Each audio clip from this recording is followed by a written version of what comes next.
民陣將會喺下個星期一發起7·1遊行，並且會喺中環遮打道一帶集會。警方話會因應今年遊行終點嘅改變而開放沿途嘅電車路，並且會視乎現場嘅情況分階段封路。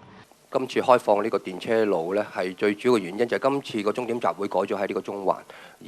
因為呢個集會嘅地方令到呢個東西行嘅電車服務要終止啦。咁所以既然就係冇電車喺個遊行路線上行嘅時候呢，我哋就開放埋呢個遊行路線俾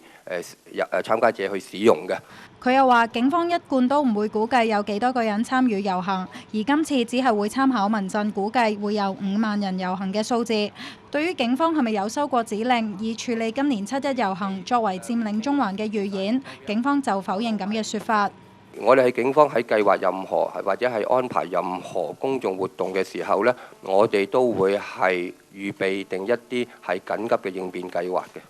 警方話會喺維園預留唔同足球場俾遊行人士集會，並且呼籲參與遊行嘅市民按閘入場。